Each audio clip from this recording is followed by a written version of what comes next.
339 days. And we have breaking news today. We were a little suspicious, and now we have confirmed it. So let me see if I'm on. Everyone can see it looks like I'm on. Very good. Okay. Let's see if I should raise this chair a little bit. No. Okay. It's a new chair. All right. Thank you so much. Turn this down. I know it's late. It's a busy day. Tomorrow is, we're getting close. We're going to be burning the midnight oil. It's 11:37 here. And we'll have Palm Sunday. And Palm Sunday is the day when the people were fickle. They were very fickle. They were just in awe of our Lord, rightfully so, and waving their flag. Their flag were the palm leaves, and they were waving the flag of freedom, the palm of freedom, for, it's, and what do I mean that this is such a great lesson every year, the lesson is, freedom comes with responsibility, and we can't be fickle. We have to stand up, and when our King of Kings is riding through, and we're waving our flags of freedom, which at that time were the palm leaves, we can't just a few days later call for his death, unjustly so, unjustly condemn a person and stand by and unjustly let that kind of crime go forward and not say anything. And as time went on, of course, the people, they suffered greatly in AD 70, and then eyes were open and people became very brave, and they went forth and they preached the word, and it just it made an amazing impact on the entire world that I could just love to go into. But we're here to talk about standing for justice for Richard. And today was a really big day. And so where this is all leading, the level of organized crime, the level of harassment and threats, and people is just, it's just crazy. And it's not just us. It's not just our family. Think about Glendon Oakley Jr. The video of Asia Graham, her joining the military, the video of Glendon Oakley Jr., the two videos of Glendon Oakley Jr., the day of August 3rd, 2019, the Walmart mass shooting, and his peace. Okay. Yes, he was, really saving kids and acting like a soldier, but he was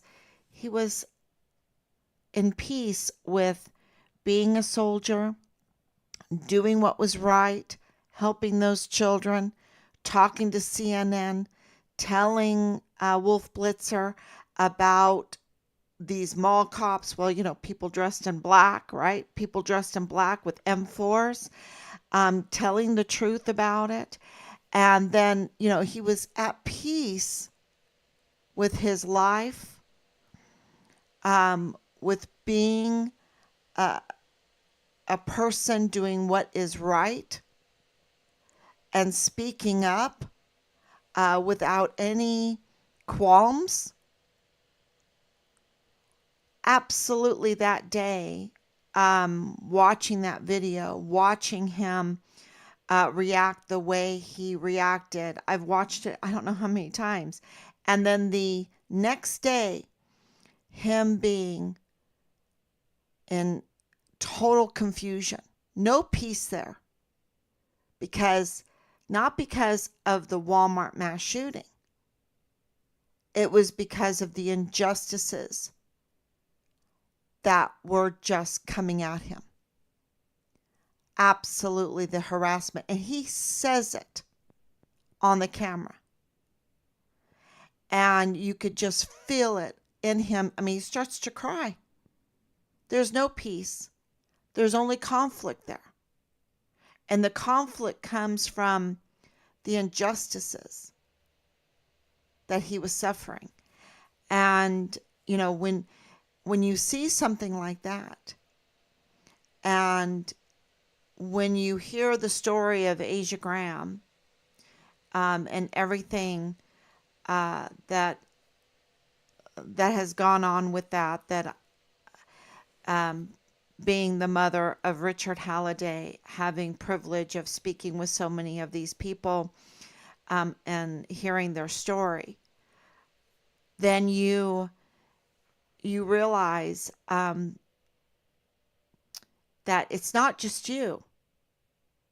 It's not just Team Find Richard Halliday that is victims of the harassment, the lies, the manipulations, the major crimes, the violation of our rights, all the violations against Richard, taking of his life, attempting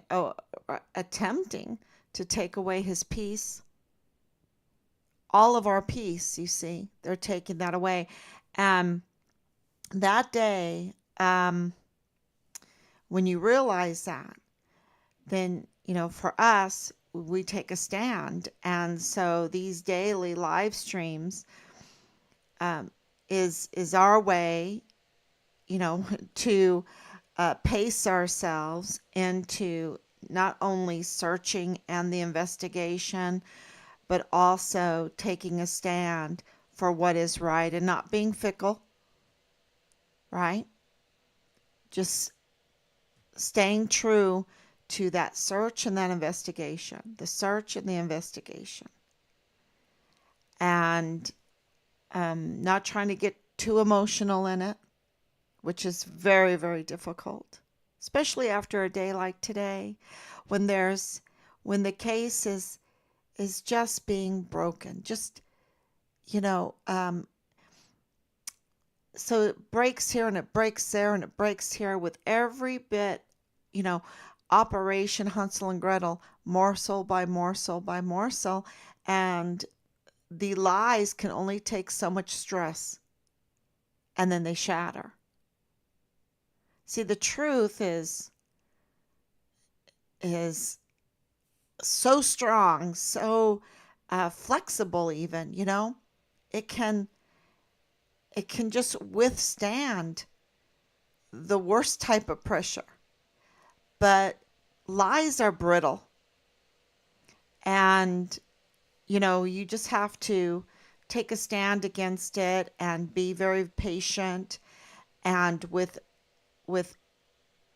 every little truth that comes out, it puts pressures on the lie, and the lie will shatter. And today there was a big crack. And I'm going to talk about, of course, there's so much to talk about, because we can talk about the body cam video every day, right?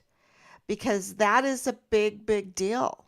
That is a huge deal because that was the foundation that was used, an unjust foundation, a manipulated foundation to destroy Richard, not only physically, but mentally and also professionally.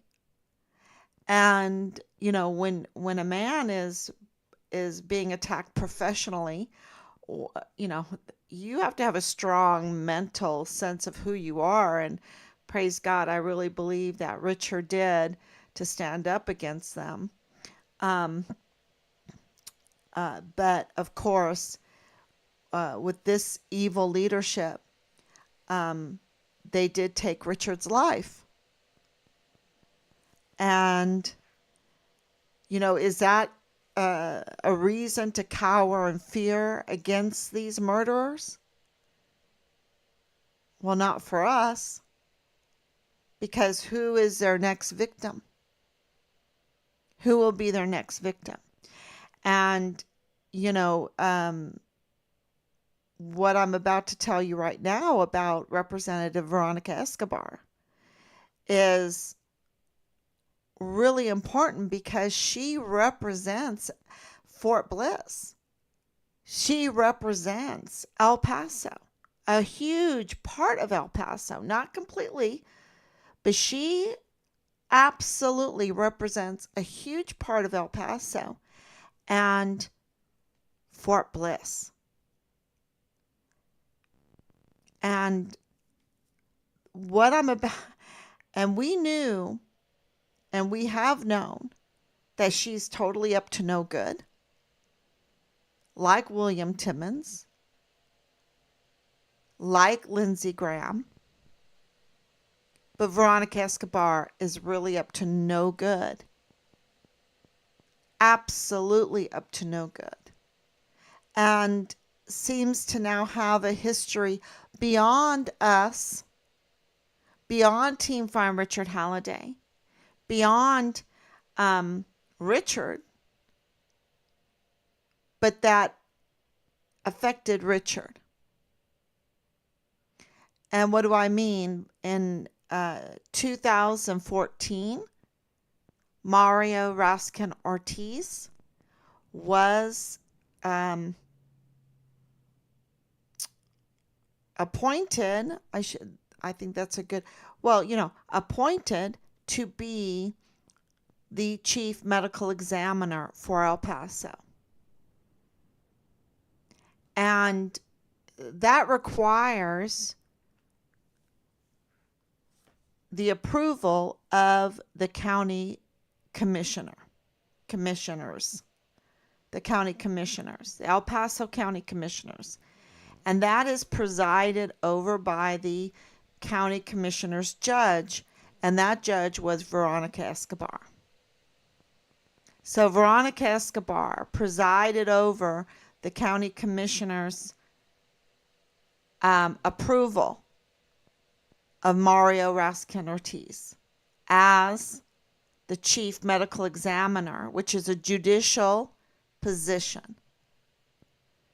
It is a judicial branch of our government because not very many people in their positions can write up a subpoena and write up a warrant, but the chief medical examiner can. And so this is not just, a simple appointment.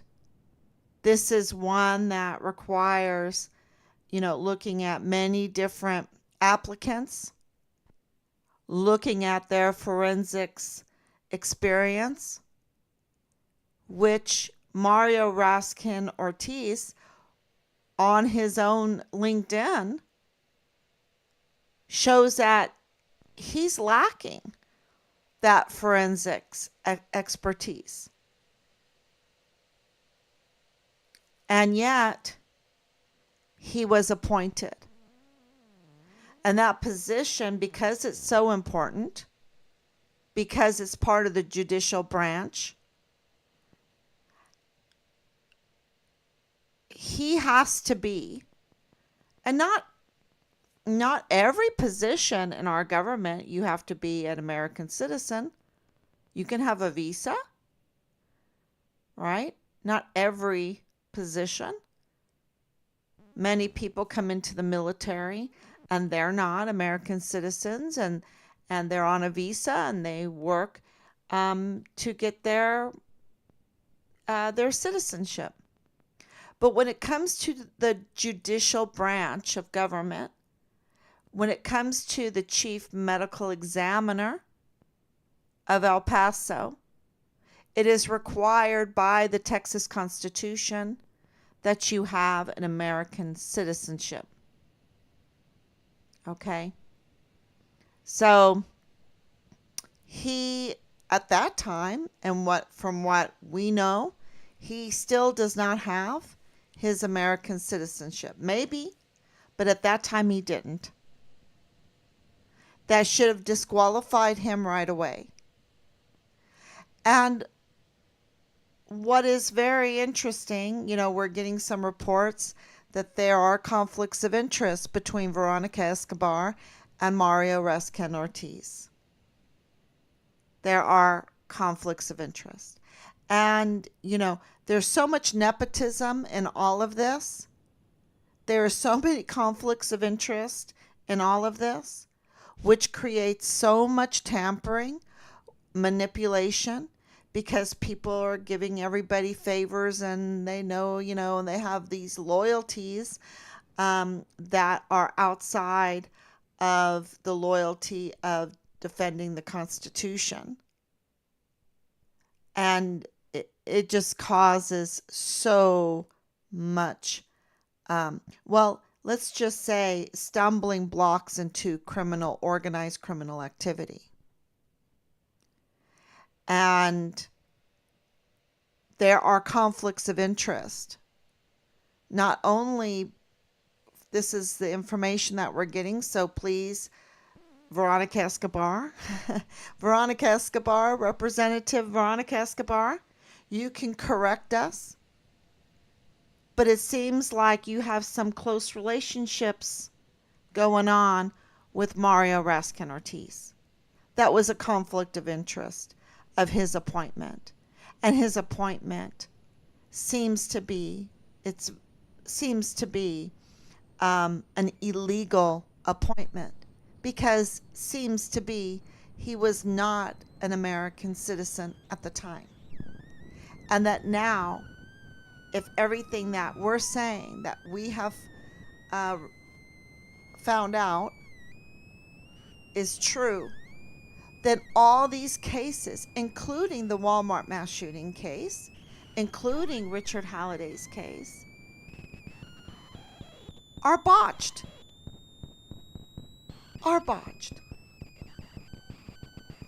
Now, that is obstructing justice to all the families of these victims and the victims themselves. This is how serious this is. And why is this important for our son's case? Well, because we have information that Mario Rescan Ortiz handled our son's remains. Not once, but twice. Once in El Paso and once in Mexico at Semifo, in Chihuahua, in Juarez.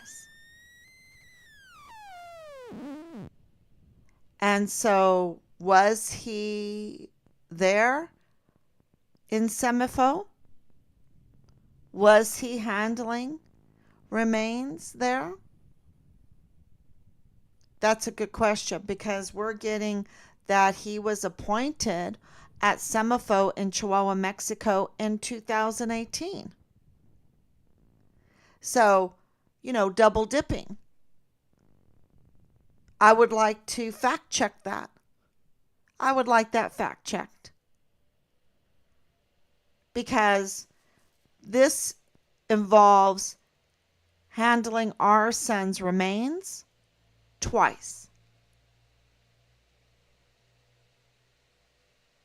and the case being tampered with.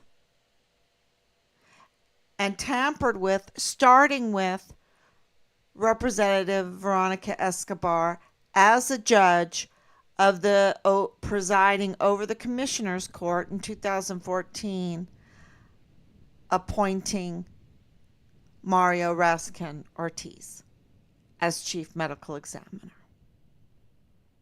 And if I was a family member of a victim of what happened at Walmart, or another victim in that time, and this includes in Juarez, because Juarez right now is absolutely out of control with murders.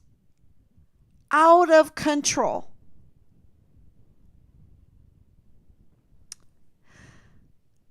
I don't know how you feel, but I don't like this. We're a victim's family, and it means that we have to speak up when something is not right. I think that is a heavy duty for families, but it has to be done. It has to be done. We don't have a choice. Otherwise, we're neither hot nor cold. We're just lukewarm. We're just lukewarm. We're feral. And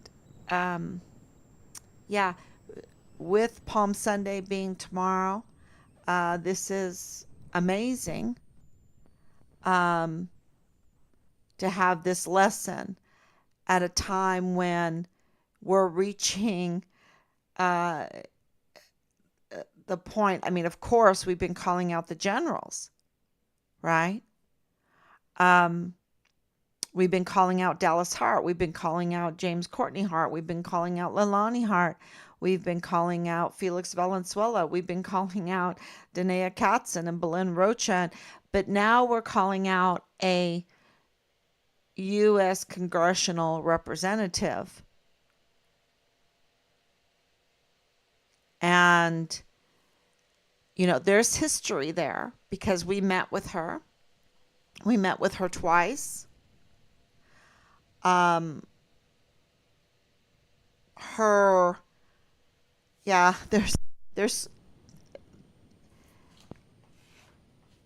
let's just say we knew that she was up to no good. And that confused us. Why is this woman, healthy woman, in a very privileged situation,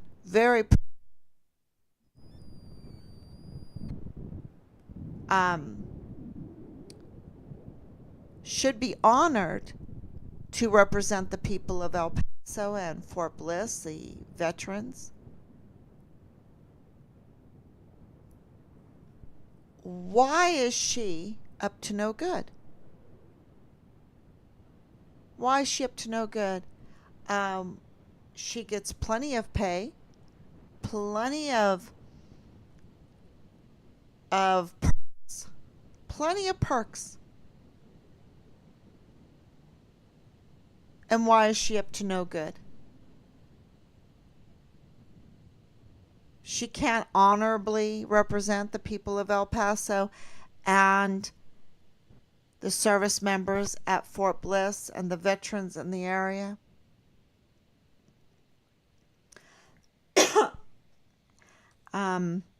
That was our experience, is that she was up to no good.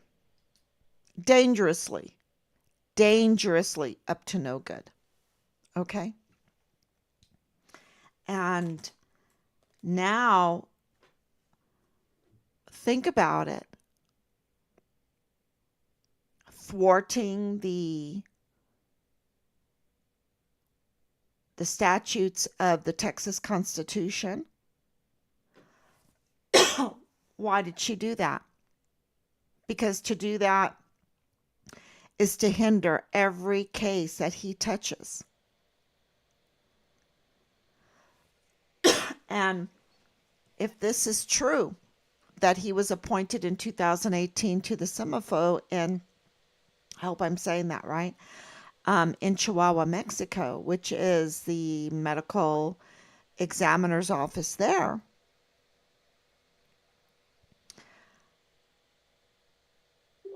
Is that a conflict of interest?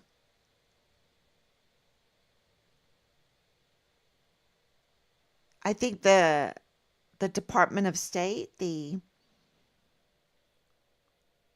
whole visa, the explain it. This all needs a good investigation and calls to us explaining these autopsy reports, the intelligence saying he handled Richard's remains twice,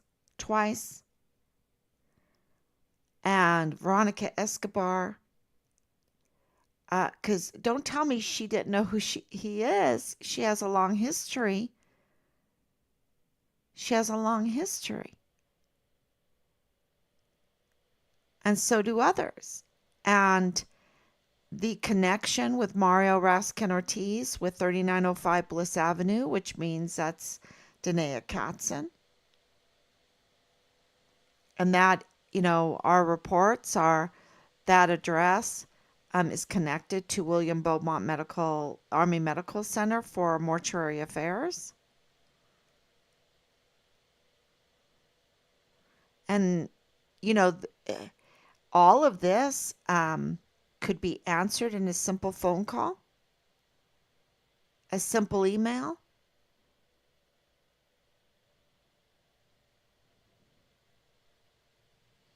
We tried to get the answers from Judge Robert Shook, who is the judge there at Fort Bliss at the time, and received no response. No response. Why not? Why not? Because for General Eisenhower or Lieutenant General Sean Bernabe, both of them are so crooked, y'all. They need to be arrested. They need to have their uniforms stripped from them, their stars stripped from them. They have betrayed us.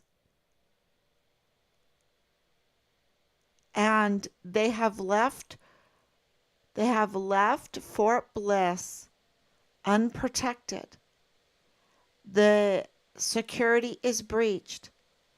And now with just a few days ago, with people breaching our border, and then calls of racism or something, and I'm like, excuse me, have you looked at our country? Our country is not racist. No. Sorry. Go look at other places. Do some history lesson. America is absolutely, I think, the least racist country I've ever been to, lived in. And it happens to be my country. Thank you. So, but when people are storming the border, and that was a storming the border, and our military installation that is in walking distance away is unsecure, the security is breached, and we have weapons flying everywhere. I mean, okay, I shouldn't say flying. They're going to make a meme of flying weapons. But the weapons are everywhere. Even after the audit, the weapons are everywhere. We have reports. And, so you have an unsecure installation, these weapons that are not registered, that their serial numbers have been, with the gunsmith kind of erased and manipulated. Everything's manipulated, right? And then you have a breach on the border of massive people coming in and worried about their own security. Um, we're not allowed to worry about our own security, but they're worried about their security. Yeah, those weapons are at risk, and our military is at risk, and our volunteer sons and daughters are at risk, and our country is at risk. I mean, it's as simple as that. So if this is orchestrated, maybe this is orchestrated because we know that our military's leadership, the military leadership, is up to no good. So I know that from January 6th because on January 5th, military leadership, Donna Martin, contacted us to tell us not to go to Washington, D.C. So if they knew that there was a risk the next day, why didn't they send in the National Guards like President Trump had asked, like had given approval for? Why didn't Donna Martin, as a defender of the Constitution, call up, being a general, I believe a 2-star general at the time,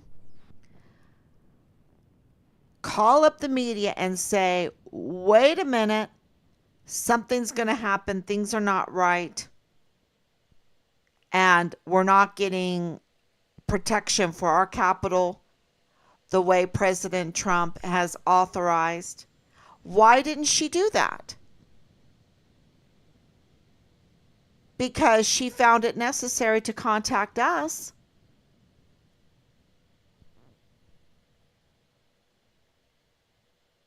Didn't she find it necessary to tell the American people?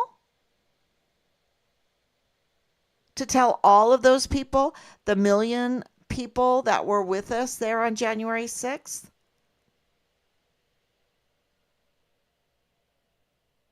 And so the investigation, the search and the investigation into Richard, because she was CID, that's why she contacted us. She was Dirty Agent Marlon Soto's boss.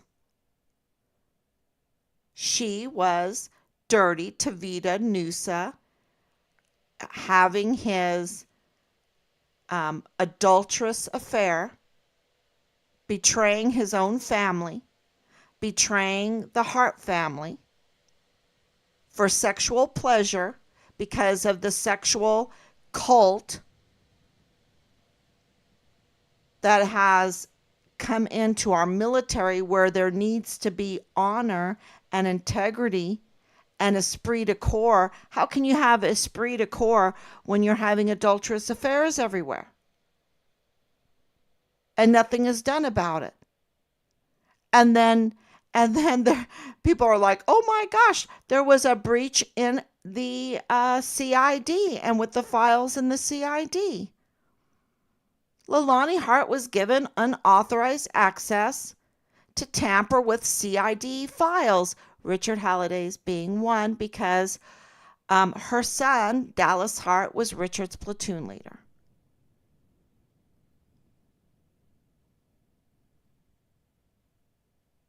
And Donna Martin was Tavita Nusa's boss. And that was going on. And it was going on for a while because Leilani Hart, as reports have been given to us, was bragging that she ran the CID office on Fort Bliss. And she did some nasty things at Park University too. And we have notified Park University for a long time, um, wanting open records and everything. And, what's going on with Park University right now? It seems it seems like there's some truth in the reports that we were given. It seems like there's a lot of truth coming out right now, and it's cracking the lies. It's cracking the lying narratives. And of course, the body cam footage of the traffic stop in a parking lot by Ken K9 cop was a setup, was a frame, because a K9 cop doesn't make a traffic stop at midnight in a parking lot. So there's some other things that are coming out, but I think that this, uh, you can tell that there are so many facets to this case.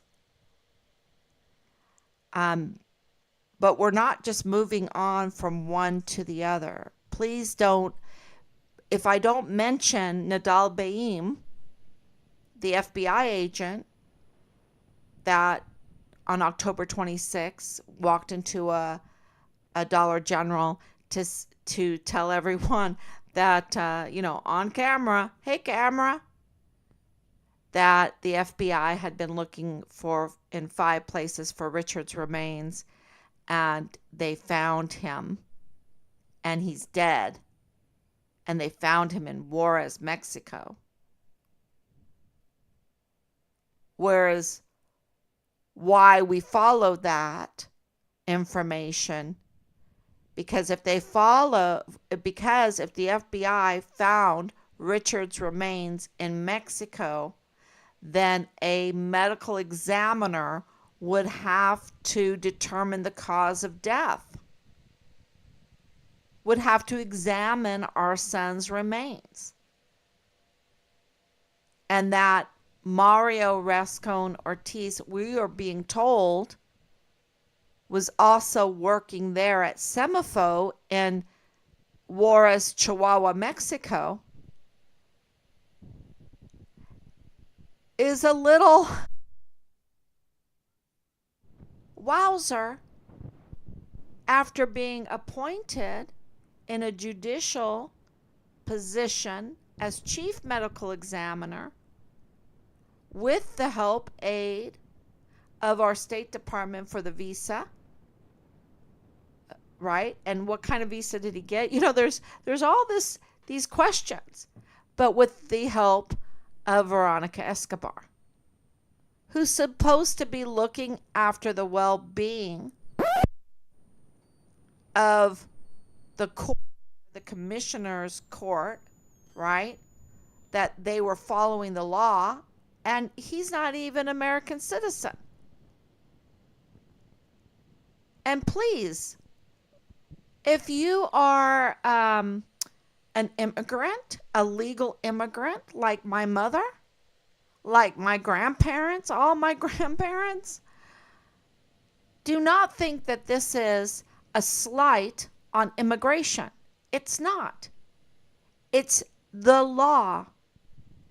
Texas Constitution requires that a judicial officer, like a chief medical examiner, has an American citizenship, because they are part of the legal system. They issue subpoenas and warrants. They're part of the judicial system. It's a very, very important part of it. So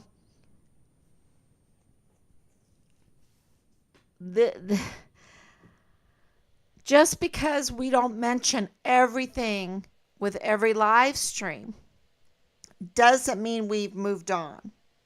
We haven't just moved on. We are, this is multifaceted, and it's like holding a diamond in your hand, this amazing jewel, and turning it, and showing you one facet, then turning it and showing you another facet. And we're working those facets behind the scenes. We're all these parts of this case. Just because we haven't talked about August 3rd, 2019, the mall cops with the M4s, the brown tip bullets. There's Leilani Hart, all roads lead to Leilani Hart, because we're not talking about Dreams Cabaret or Ernest Christopher Grant. Donna Sifford.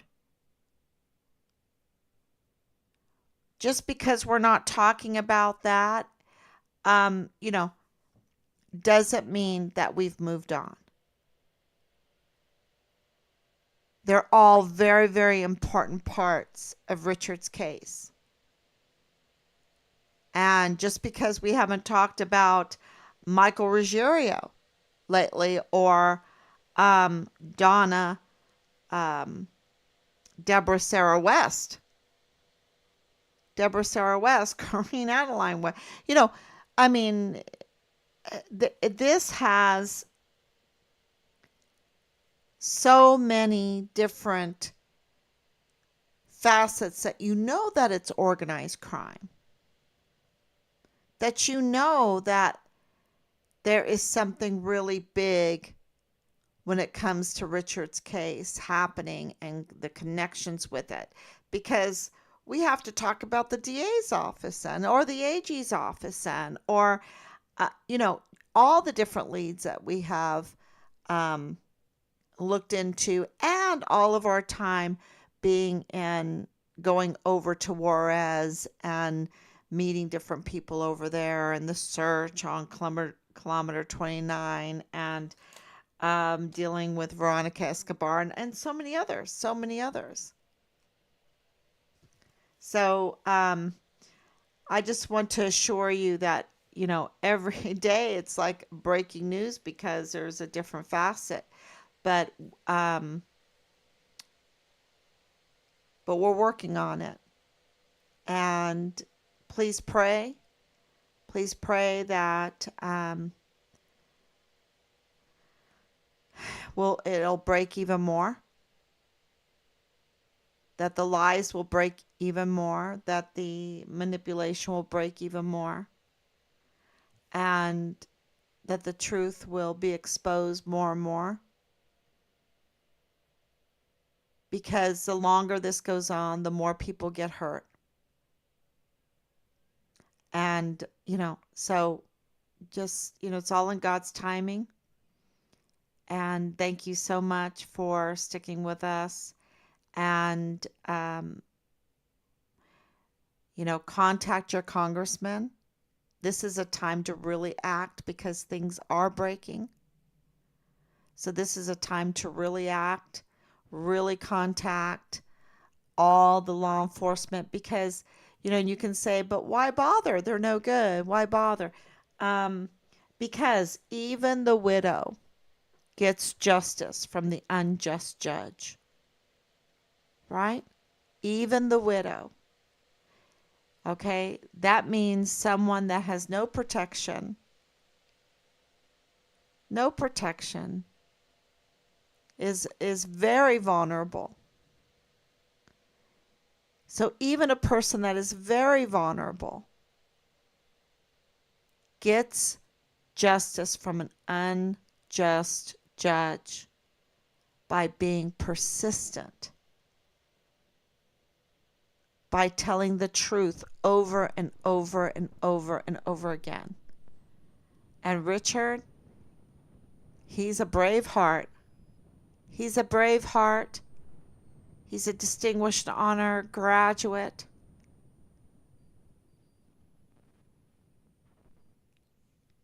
He's a whistleblower. He's a Vanessa Guillen first absent soldier. He's a saint for the children. So we just have to keep telling the truth. I hope everyone has a beautiful morning tomorrow on Palm Sunday. And I will be back. I will be back. Thank you so much. God bless you. And please share, comment, and like.